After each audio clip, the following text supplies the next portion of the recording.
मित्र की शिक्षा मानो। यस्य नाह्यस्ते सर्वे प्रज्ञा मित्रो न करोति यह सव एव निधनम याति यथा मंत्रकोलिकम। मित्र की बात सुनो, पत्नी की नहीं। एक बार मंत्रक नाम के जुलाहे के सब उपकरणों को जो कपड़ा बुनने के लिए काम आते थे टूट गए।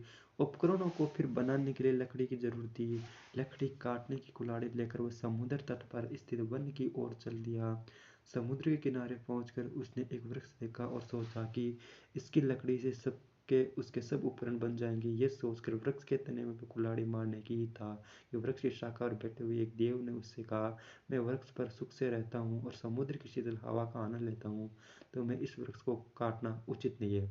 दूसरे की सुख को छीनना वाला कभी सुखी नहीं होता। जुल्हा ने कहा, मैं भी लाचार हूँ, लकड़ी के बिना मेरे उपकरण नहीं बनेंगे, कपड़ा भी नहीं बुना जाएगा, जिससे मेरे कुटुंबी भूखे मर जाएंगे। इसलिए अच्छा ये है कि तुम किसी और वृक्ष का आश्रय ले लो, मैं इस वृक्ष की शाखाएं काटने को विवश हूँ।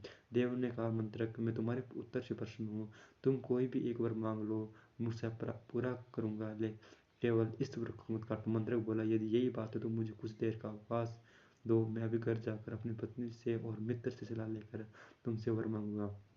देव ने कहा, मैं तुम्हारी प्रतीक्षा करूंगा। गांव में पहुंचने के बाद मंत्रक की भेंट अपने एक मित्र नाई से हो गई। उसने पूछा, मित्र, एक देव मुझे वरदान दे रहा है, मैं तुमसे पूछने आया हूँ कि कौन सा वरदान मांगा जाए। नाई ने कहा, यदि ऐसा है तो राज्य मांग लो, मैं तेरा मंत्री बन जाऊंगा, हम सुख से रहेंगे। तब मंत्री ने कहा, अपनी पत्नी से सलाह लेने के बाद वरदान का निश्चय लेने की बात नाई से कही। नाई ने स्त्रियों के साथ ऐसी मंत्रणा करना नित्य निरुद्ध बताया। उसने सम्मति दी कि स्त्रियां प्राय स्वार्थपरायण होती है, अपने सुख साधन के अतिरिक्त उन्हें कुछ भी सूझ नहीं सकता। अपने पुत्र को भी जब वे प्यार करती है तो भविष्य में उसके द्वार सुख की कामनाओं से ही करती है। मंत्रक ने फिर पत्नी से सलाह लिए बिना कुछ भी न करने का विचार प्रकट किया। घर पहुंचकर वह पत्नी से बोला, आज मुझे एक देव मिला है, वह एक वरदान देने को उद्यत है। नाई की सलाह है कि राज्य मांग लिया जाए, तू बता कौन सी चीज मांगी जाए। पत्नी ने उत्तर दिया, राज्य शासन का काम बहुत कष्टप्रद है, संधि विग्रह आदि से राजा को अवकाश नहीं मिलता, राज मुकुट पर आए कांटों का ताज होता है, ऐसे राज्य से क्या अभिप्राय है जो सुख न दे। मंत्रक ने कहा, प्रिय, तुम्हारी बात सच है, राजा राम क्यों और राजा नल को भी राज्य प्राप्ति के बाद कुछ सुख नहीं मिला था, हमें भी कैसे मिल सकता है, किंतु प्रश्न यह कि राज्य न मांगा जाए तो क्या मांगा जाए। मंत्र की पत्नी ने उत्तर दिया, तुम अकेले दो हाथों से जितना कपड़ा बुनते हो इसमें भी हमारा व्यय पूरा हो जाता है।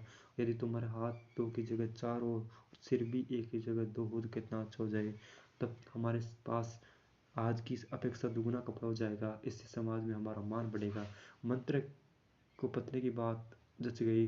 समुद्र तट पर जाकर वह देव से बोला, यदि आप वर देना ही चाहते हैं तो ये वर दे कि मैं चार हाथ और दो सिर वाला हो जाऊं।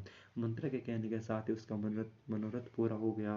उसके दो सिर और चार हाथ हो गए, किंतु इस बदली हालत में वो गाँव में आया और लोगों ने उसे राक्षस समझ लिया और राक्षस राक्षस कहकर सब उस पर टूट पड़े। चक्रधर ने कहा, बात तो सच है, पत्नी की सलाह न मानता और मित्र की ही मानता तो उसकी जान बच जाती। सभी लोग आशा रूपी पिशाचियों से दबे हुए ऐसे काम कर जाते हैं जो जगत में हास्यास्पद हो जाते हैं, जैसे सोम शर्मा ने पत्नी ने किया था। श्रवण सिद्धि ने कहा, किस तरह। तब चक्रधर ने ये कहानी सुनाई जो हम अगले पार्ट में सुनेंगे। तब तक के लिए जय हिंद, जय भारत।